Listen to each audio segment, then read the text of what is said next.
Assalamualaikum warahmatullahi wabarakatuh. Halo kawan-kawan semuanya, kembali lagi di podcast Kawan Jurnal episode keempat. Di episode 4 ini kita telah mengundang dua orang hebat, yaitu ada Kang Faiz dan Kang Ihsan. Untuk Kang Ihsan sendiri mungkin telah kita undang pada episode sebelumnya, pada episode 3. Dan sesuatu yang baru di sini kita mengundang Kang Faiz selaku alumni SMA 1 Ciamis. Boleh perkenalan dulu mungkin dari Akang? Kang Faiz, silakan. Oke, dari aku dulu ya. Perkenalkan semuanya, nama aku Faiz Muhammad Ilham. Aku dari alumni Smart Sacis angkatan 62. Mungkin itu aja. Oke. Oke. Saya? Ya. Oke. Mungkin sudah pada kenal ya pada episode sebelumnya, tapi gak apa-apa lah perkenalan lagi. Perkenalkan semuanya, nama saya Ihsan Permana. Saya dari kelas 12 IPA 4 dan sebagai ketua OSIS pada periode 2022-2023. Oke semuanya, jika pada episode sebelumnya kita telah sama-sama mengetahui kalau Kang Ihsan tuh Ketua Umum OSIS periode 2022-2023, dan di sini juga mungkin kawan-kawan semua belum tahu kalau Kang Faiz juga merupakan Ketua Umum OSIS SMA 1 Ciamis periode 2021-2022. Nah, di sini dalam episode keempat ini kita akan berbincang-bincang sedikit bersama dengan Kang Faiz dan Kang Ihsan seputar organisasi dan seputar dunia perkuliahan di luar sana. Mungkin lanjut aja ya Kang ke pertanyaan pertama, seputar organisasi. Kang Faiz dan Kang Ihsan ini merupakan sama-sama ketua umum OSIS di SMA 1 Ciamis. Akan tetapi mungkin Kang Faiz dan Kang Ihsan ini beda periode ya. Kalau angkatan biasanya kalau OSIS sama SATIS itu tiap angkatannya punya nama nih. Kalau boleh tahu gak kalau dari angkatan Kang Faiz itu OSISnya namanya apa, terus maknanya apa gitu? Kalau OSIS angkatan aku ya, aku itu OSIS periode 2021-2022 ya. Dan nama OSIS aku itu OSIS Cermat. Cermat itu singkatan dari cerdas menuju generasi hebat gitu. Kalau ketika angkatan Akang Ihsan barangkali namanya itu? Oke. Sebenarnya tangguh itu muncul dari cermat sih, dari periode cermat. Karena setelah cermat muncullah tangguh gitu. Jadi tangguh itu arti dari tekad membangun bangsa yang kukuh gitu. Mungkin ketika kalau angkatan Kang Ihsan tuh baru kemarin gitu periodenya. Kalau Kang Faiz mungkin udah 1 atau 2 tahun yang lalu gitu. Jadi berbeda periode. Tentunya berbeda periode juga berbeda masa kepengurusan, berbeda suasana dan lain sebagainya. Bisa diungkapkan gak sama Kang Faiz ini perbedaan kiranya antara masa kepengurusan Akang dan setelah Akang gitu? Wah, gimana ya? Kalau perbedaan tuh yang aku rasain mungkin Ihsan juga ngerasain ya. Pasti. Karena Ihsan waktu itu jadi adik OSIS di angkatan aku. Lalu untuk masa kepengurusan aku itu bisa dibilang kayak masa peralihan dari pandemi Covid dan setelah Covid gitu. Jadi itu tuh suatu tantangan yang benar-benar tantangan bagi angkatan aku. Kenapa begitu?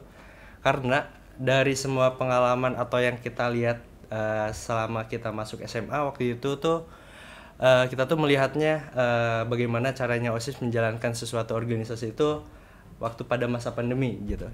Jadi kita masih belum ada gambaran gimana kalau misalkan ngadain setelah masa pandemi atau masa normalnya kayak gimana. Jadi itu juga menjadi suatu tantangan bagi angkatan aku. Jadi benar-benar dari masalah konsep, masalah nyusun segala macam tuh kami buat itu dari nol gitu. Oke, terus kalau ketika angkatan Kang Faiz ini, kalau gak salah di tahun itu lagi masa peralihan antara Covid ya Kang? Iya, betul. Apakah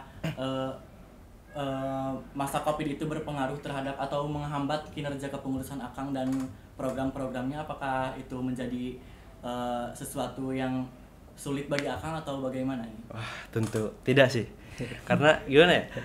Suatu tantangan tuh bisa dibilang bagi angkatan kami itu suatu semangat itu. Jadi suatu semangat yang baru lah istilahnya. Karena dilihat-lihat dari angkatan sebelumnya itu ya mereka-mereka atau angkatan OSIS yang atas-atas tuh kayak wah udah ada gambaran nih kayak gimana ngadain kegiatan ya kayak gini perubahannya gini. Tapi kalau angkatan kami itu kan nggak ada ya. Jadi membangun dari nol. Jadi buat hambatan tuh itu selalu ada, kayak semuanya itu kami sangat kerja keras buat ngadain gimana caranya ngadain acara bener-bener ngadain gitu. Jadi ya masalah hambatan pasti ada, tapi semuanya itu kita atasi kalau kita misalkan kerja sama-sama gitu.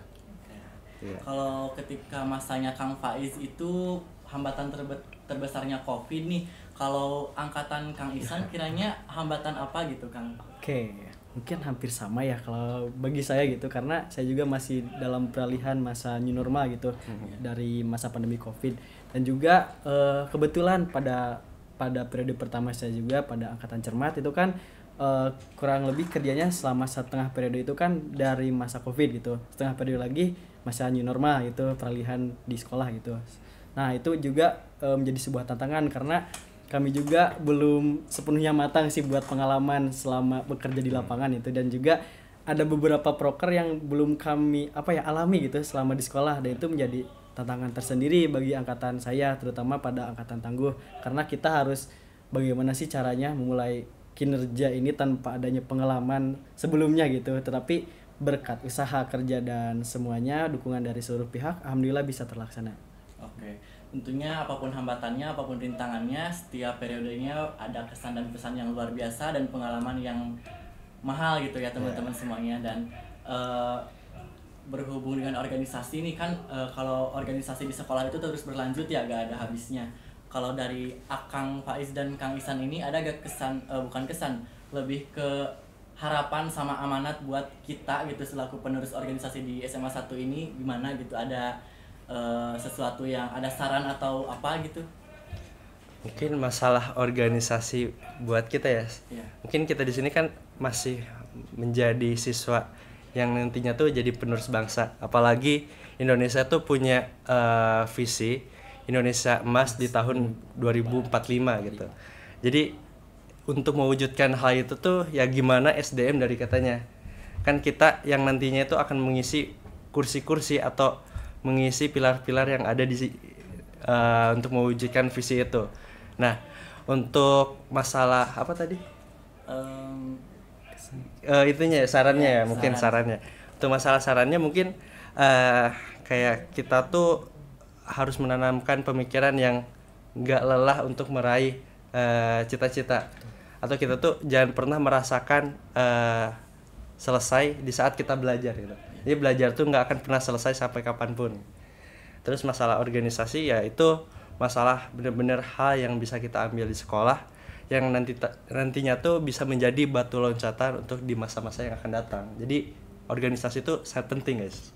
Okay. Kalau dari Kang Ihsan gak ada nih? Oke, tentunya ada sih. Buat organisasi tersendiri sih, bagi seluruh anak organisasi juga, gak cuma mencakup OSIS terutama ya, dari seluruh juga itu mungkin dari saya itu lebih terfokus pada pendidikan aja sih, karena organisasi sebagai penunjang kita, sebagai pengalaman lebih kita untuk bisa lebih berkembang sih, terutama kita setelah lulus dari masa SMA dan peralihan ke dalam masa perkuliahan, itu tentunya sebagai pengalaman kita, karena di dalam organisasi pastinya sudah dibelajarkan gitu bagaimana cara memanajemen waktu, bagaimana cara bersosialisasi dengan masyarakat. Itu pastinya juga sudah sangat terbiasa. Nah, itu sebagai acuan kita sih, karena pada masa SMA dan perkuliahan pastinya sangat jauh berbeda ya Kang. Rasanya pasti sangat berbanding terbalik gitu antara situasi kondisinya juga. Nah, itu menjadi tantangan kita tersendiri juga gitu buat para anak organisasi. Jangan lupa gitu tetap belajar sih, tujuan kita utama ya belajar untuk menjadi manusia yang cerdas, yang berguna dan berakal juga tentunya. Karena pada tujuan utama kita juga tadi seperti yang dikatakan Kang Faiz, untuk meraih Indonesia Emas pada tahun 2045.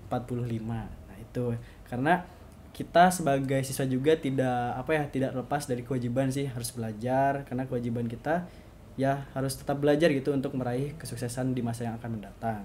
Dan juga terakhir tadi saran ya. Iya, Kang. Mungkin untuk saran buat para anak-anak organisasi, buat sarannya kalian lebih lebih memfokuskan aja sih, karena dalam organisasi tidak mencakup buat hanya pengalaman, tetapi ambil nilai-nilai poin pentingnya yang kalian dapatkan di dalam organisasi seperti relasi, dan itu juga bisa kalian gunakan nanti buat setelah kalian lulus, setelah kalian berada di lingkup sosial masyarakat. Nah, itu sangat berguna. Itu bisa kalian gunakan dari nilai-nilai yang kalian dapatkan selama berorganisasi gitu. Nah, oke. Buat menjadi OSIS di SMA 1 itu kan menurut Kang Faiz sama Kang Ihsan udah jadi sebuah pengalaman ya, karena itu udah berlalu ya Kang, cukup lama. Dan menurut Kang Faiz nih menjadi ketua OSIS atau menjadi pengurus OSIS di SMA ini seberapa berpengaruhnya sih terhadap kehidupan di perkuliahan atau di luar sana gitu Kang? Wah, kalau masalah pengaruh itu pengaruhnya besar banget. Kenapa? Karena bagi aku kayak masalah cobaan atau hal apapun tuh menjadi sebuah pembelajaran untuk mendewasakan diri kita gitu. Jadi apapun masalahnya, sebesar apapun masalahnya itu tuh kalian anggap aja sebagai kalian belajar gitu. Belajar untuk mendewasakan diri kita. Terus masalah pengaruhnya buat hidup aku ya, itu tuh sangat banget berpengaruh. Soalnya dengan semasa waktu aku dulu ikut berkecimpung di organisasi itu tuh sangat kepake banget gitu sekarang. Apalagi aku kan baru masuk kuliah, jadi di kuliah itu ya banyak organisasi UKM atau hal-hal yang lainnya yang bisa diambil dari sebelumnya itu dari organisasi yang aku bawa gitu. Gitu sih. Kalau boleh tahu Akang sekarang melanjutkan studi di mana Kang? Wah, kalau aku alhamdulillah sekarang melanjutkan studi di IPB University. Kalau gak salah Akang buat ke IPB University itu masuknya lewat jalur ketua OSIS, dan mungkin dari jalur ketua OSIS itu juga menjadi sebuah kesempatan yang luar biasa gitu buat Akang ya Kang? Ya, betul banget. Karena gimana ya, IPB itu kan membuka jalur ketua OSIS, jadi itu tuh dimanfaatkan untuk seluruh ketua OSIS yang ada di Indonesia, dan alhamdulillahnya waktu itu aku diberi kesempatan dan mendaftarkan dan alhamdulillahnya keterima gitu. Ya, kalau boleh tahu Kang, buat masuk IPB lewat jalur ketos itu apa aja gitu Kang kualifikasinya, persyaratannya, terus yang perlu dipersiapkan, apakah itu ada pembiayaan atau dari jauh-jauh harinya itu apa gitu yang harus dipersiapkan? Mungkin ini jawabannya untuk Kang Ihsan ya. Untuk biar jadi pencerahan Kang Ihsan. Jadi buat hal yang untuk dipersiapkan jalur ketua OSIS itu apa ya, sebenarnya sedikit kayak nanti tuh kalian harus melengkapi data-data pribadi, data-data keluarga, dan data-data riwayat kalian. Terus kalian juga nanti haruskan untuk membuat esai tentang diri kalian. Terus kalian memasukkan seperti nilai-nilai prestasi-prestasi yang pernah kalian raih sama kalian berada di SMA gitu. Mungkin itu aja sih sebenarnya.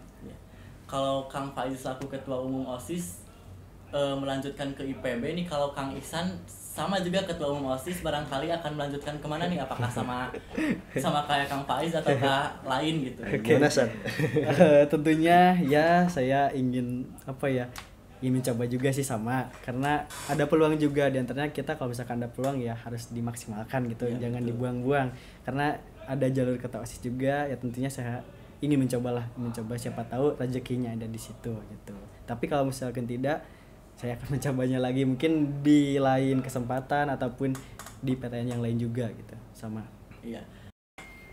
Ya, apapun yang terjadi, apapun jalannya, semoga itu jalan yang terbaik buat Akang ya. Semoga apapun yang Akang cita-citakan, yang Akang harapkan bisa tercapai, terwujud, dan selalu dalam keberkahan dari Allah Subhanahu wa taala. Amin. Buat selanjutnya kita ada satu tamu lagi nih, kedatangan dari Kang Novan. Sini.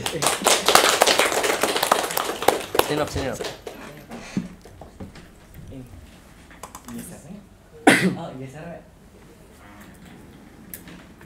Assalamualaikum. Gimana? Kesana we, kesana.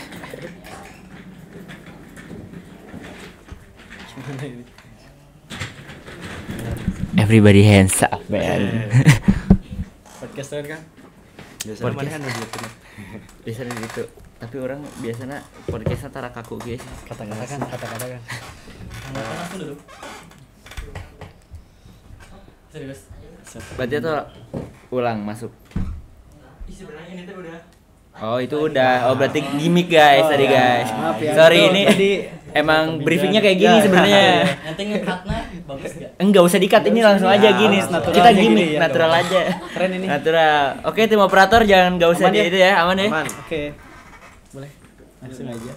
Oke teman-teman semuanya, jadi di sini kita kedatangan kebetulan ada Kang Novan, dan Kang Novan ini juga sama-sama dari ketua 2 OSIS periode 2021-2022 yang bersamaan dengan Kang Faiz juga ya Kang, betul? Ya, betul. Mungkin bisa perkenalkan diri terlebih dahulu Kang? Kenalan. Ya. Sebelumnya perkenalkan nama Akang atau saya sih? Akang. Akang. Gue. Nama lo siapa? Hey. Nama Akang Muhammad Novan Giri Sudrajat. Dulu di kelas IPS 2 dari kelas 10 sampai kelas 12 IPS 2, terus alhamdulillah sempat ngejabat nemenin Kang Faiz di kabinet OSIS periode 2122 jadi ketua 2 OSIS. Terus ya udah gitulah. Gitu. Pokoknya kenalannya. Iya. Kalau di OSIS gitu Kang Novan tuh jadi partnernya Kang Faiz yang sama-sama berorganisasi.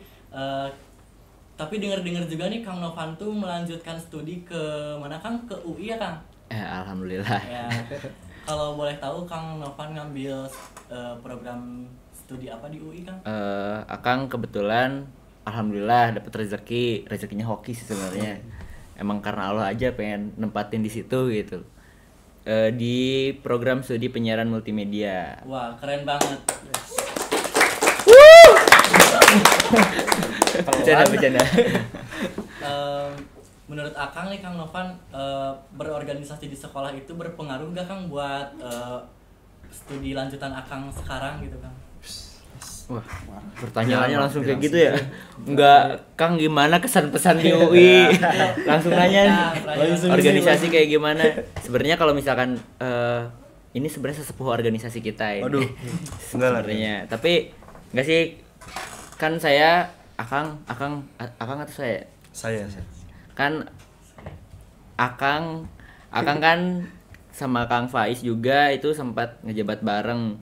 Sebenarnya kalau ilmu organisasi itu menurut Akang ya, idealisnya Akang itu lebih penting daripada ilmu-ilmu pelajaran-pelajaran kayak ya matematika kayak gitu ya, penting juga sama, tapi buat kehidupan untuk mengorganisasi diri sendiri terus memanage diri sendiri itu lebih penting, karena di kuliah terutamanya pembekalan yang udah didapat dari masa-masa organisasi di SMA tuh jauh lebih bermanfaat itu. Bukan jauh lebih bermanfaat sih, sangat bermanfaat buat kehidupan Akang di kehidupan mahasiswa, karena benar-benar harus mandiri, dididik keras dan nggak punya siapa-siapa di sana gitu sih. Seperti yang Akang sebutkan barusan, kayak mandiri, hidup keras, apakah itu udah disiapkan dari Akang dari jauh-jauh hari gitu Kang? Sebenarnya mandi sendiri. Enggak, sebenarnya kalau mandiri itu nggak disiapin sih, siapa yang nyiapin? Oh, nanti Akang umur 30 harus mandiri, enggak gitu juga, tapi lebih ke karena emang pemikiran awal tuh ya udah Akang coba-coba nih, pertamanya masuk OSIS terus masuk pramuka juga kan. Itu nggak expect juga dididiknya mau seperti apa, ternyata jauh lebih baik buat mengembangkan personality kita buat nantinya dibawa ke masa-masa kedepannya. Ya udah awalnya cuman OSIS nih, oke juga nih kalau misalkan ikutan, iseng aja ikutan gitu awalnya. Terus pramuka nih, terus ditawarin juga kan kalau pramuka, ikutan juga nih. Ternyata pendidikan di ruang lingkup organisasi terutama SMA 1 Ciamis ya yang bisa bikin Akang tuh seperti ini gitu, seperti hari sekarang. Nggak tahu hari ke depan mungkin jauh lebih baik lagi, amin. Ya kalau berkenaan dengan mandiri itu bukan yang perlu dipersiapkan ya Kang. Nggak perlu dipersiapkan. Kalau mandiri itu udah jadi konsekuen buat memasuki fase dewasa gitu ya Kang. Sebenarnya kita tuh bisa mandiri karena apa yang dilakukan kita sehari-hari itu kalau baik gitu kan. Lu jangan ke bawah maaf.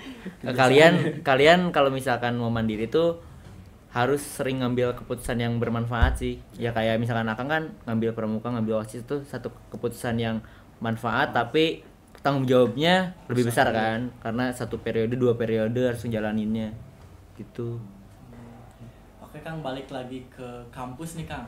Kalau boleh tahu Akang tuh masuk UI itu bukan latar belakang jadi motivasi Akang itu apa sih Kang? Apakah masuk UI itu emang pilihan pertama Akang atau tidak gitu? Oke, bisa cerita di sini. Sih curhat. Sebenarnya Akang tuh masuk nih SNBP. Iya. Alhamdulillah masuk. Masuk terus ngambil satu universitas yang Akang cukup pengenin gitu. Sebenarnya bukan UI sih, UI ya udahlah gitu. Coklat. Sebenarnya coklat tadinya pengennya jadi anak Gajah Mada. Tapi nggak keterima tuh ilmu pemerintahan, ilmu politik lah, lupa apa yang diambil karena udah nggak gamon-gamonan kan. Terus nggak keterima, mati-matian tuh UTBK 3 bulan belajar full sampai nggak keluar lah. Ternyata belum keterima juga. Terus sempat nih keterima mandiri di beberapa PTN. Alhamdulillahnya nggak satu doang. Tapi yang akan pengen itu sebenarnya awalnya Erlangga karena ya jurusannya menurut Akang lebih cocok lah sama Akang. Tapi masuk UI itu gara-gara mamah Akang itu cuman masuk UI. Kenapa Bu? Karena ada jurusan yang lebih bagus. Enggak, pengen lihat pakai jaket kuning aja udah, sesimpel itu sebenarnya motivasi masuk UI ya. Karena awalnya emang bener-bener nggak ada niatan masuk UI itu. Ya udah coba tes, takutnya di jalur-jalur lain gak keterima jadi cadangan gitu. Ternyata ya udah kepengen si mamahnya kayak gitu. Rezeki. Restu orang tua lah. Ya kawan-kawan semua, jadi dari Kang Novan ini kita sama-sama bisa tahu ya pengalaman Kang Novan, dan Kang Faiz sama Kang Novan ini juga keren-keren banget bisa keterima di PTN yang terkenal gitu ya. Kalau dari Kang Faiz dulu deh, Kang Faiz di PB itu kesan-pesannya kayak gimana sih Kang? Kesan-pesannya kita masih maba ya, masih maba. Jadi masih kesan-kesannya masih sedikit lah, tapi ya kesan-pesannya mungkin bisa menjadi motivasi ya buat kalian semua. Itu ya pokoknya semasa SMA sama kuliah tuh beda banget. Jadi kalau kalian mau masuk kuliah, kalian siapin dari sekarang gitu. Masalah mental, pendidikan, segalanya nanti itu bakal semua kasih ke masa kuliah. Itu sih. Kalau dari Kang Novan gimana nih barangkali? Kalau Kesan-pesan. pesan-pesan, Iya. kesan sih ya udah capek gitu kan namanya kuliah. Lebih kalian tuh nggak ada aturan nih di kuliah tuh buat secara diri sendiri ya, nggak harus datang tepat waktu, nanti kalau nggak datang tepat waktu dijemput sama guru masuk BK, nggak ada gitu-gituan. Tapi lebih ke itu tantangan kalian perihal tadi yang udah diomongin sama Kang Faiz, mental tuh harus dibangun dari diri sendiri. Aku kuliah, aku harus masuk karena orang tua udah bayar, udah bela-belain nyari uang, kita juga itu karena pilihan kita masuk ke kampus itu. Nah itu mental yang kita perlu bentuk tuh, perlu rasa kasihan, rasa peduli ke orang lain, ke orang tua, ke keluarga, ke masa depan sendiri. Nah itu mental. Terus kalau misalkan kesan yang lainnya, karena Akang kebetulan alhamdulillah juga nih sekarang di UI dapat amanah juga jadi ketua angkatan. Nah itu salah satu experience yang sangat gede lah, sangat besar.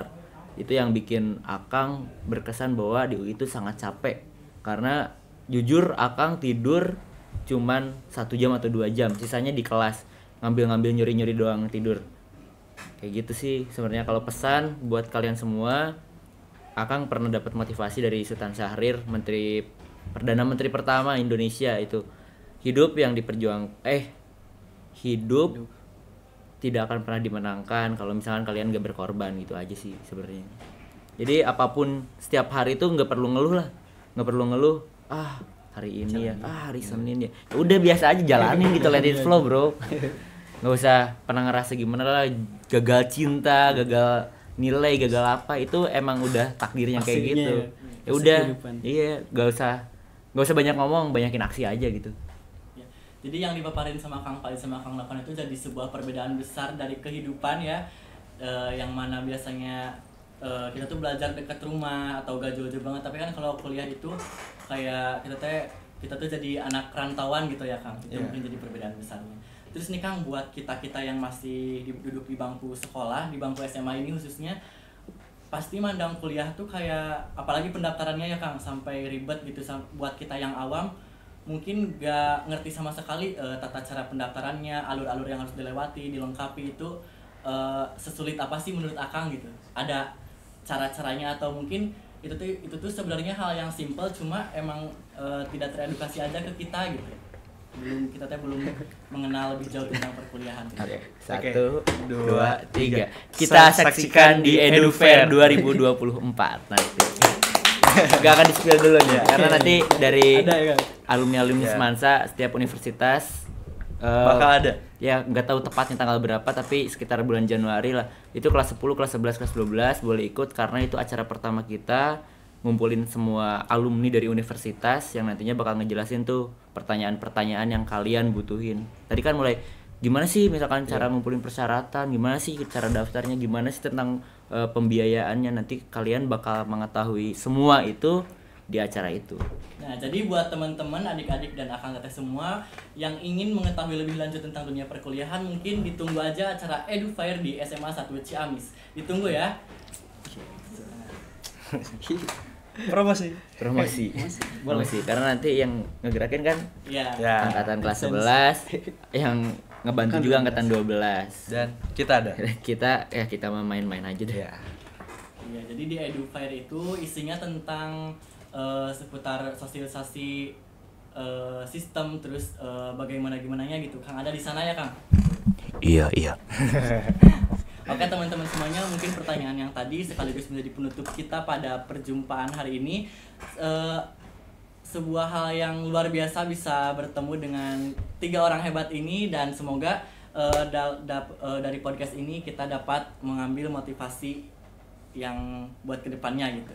Oke, cukup sekian saja dari podcast episode 4. Tetap saksikan episode selanjutnya dan sampai jumpa di episode selanjutnya. Dah.